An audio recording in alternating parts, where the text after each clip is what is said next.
you coming in my chest.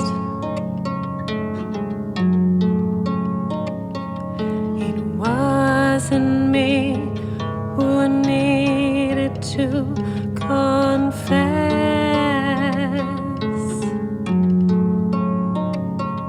I never caused before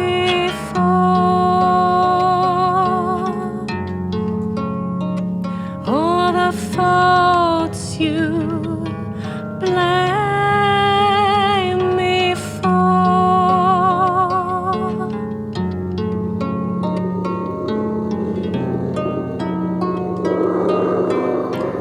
You forced your steaming words in my mouth. You feared me so I couldn't cry out. I never caused before. Your hypocrisy spilled on my floor.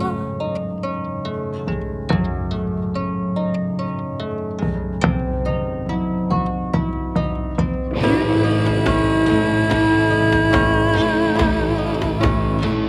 can take this body. You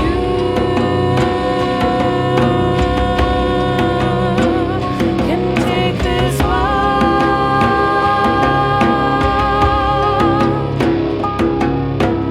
You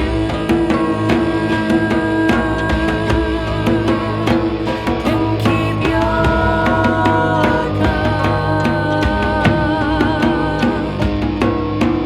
I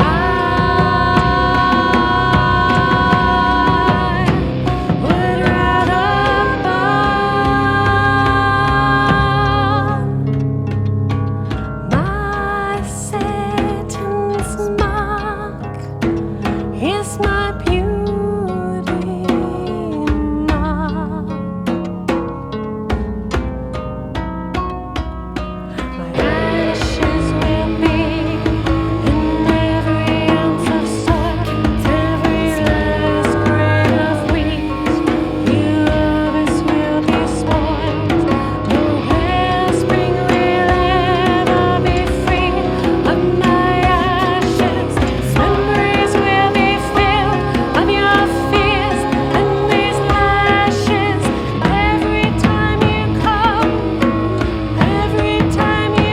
you feel the weight and the guilt of everything you've done.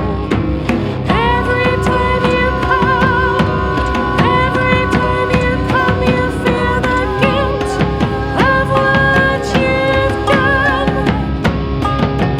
My ashes will be in every ounce of soil, every last grain of wheat.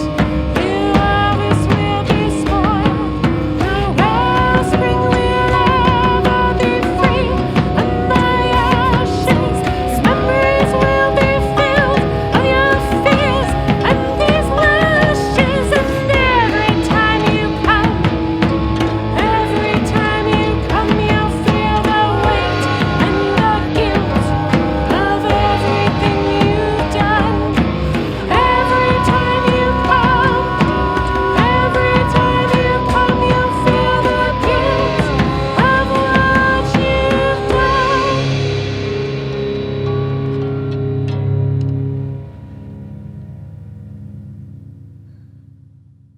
When once the goddess was revered, new cultural traditions brought to the world by Christianity focused upon one new god. Old goddess-based traditions were not entirely lost, but they gradually became folklore, and folklore became witchcraft. The witch-hunting hysteria has been interpreted by some historians as a reaffirming of patriarchal power structures, that paganism, its pantheon of female goddesses, and herbal healing traditions often practiced by women could seem to undermine. The song Midsummer Witchhunt was particularly inspired by one of the very last witches burned in 1676 in Sweden. During this era, called the Great Noise, Sweden was host to 8 years of a witch-hunting hysteria, which culminated in the execution of the now respected Malin Matsdotter. Malin Matsdotter is remembered as determined and strong, as she held fast to her truth of not being a witch. The trials were conducted in such a way that the accused were pretty much always going to be convicted. It was just that they were given the chance to confess their sins and be shown a merciful death, or not confess and be killed in an even more torturous way. Logically, most accused witches confessed to witchcraft to be shown mercy.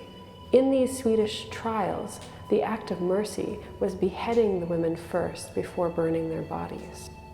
Because Malin Matsdotter refused ardently to admit to witchcraft, she was shown little mercy in death and was burned alive on the 5th of August, 1676.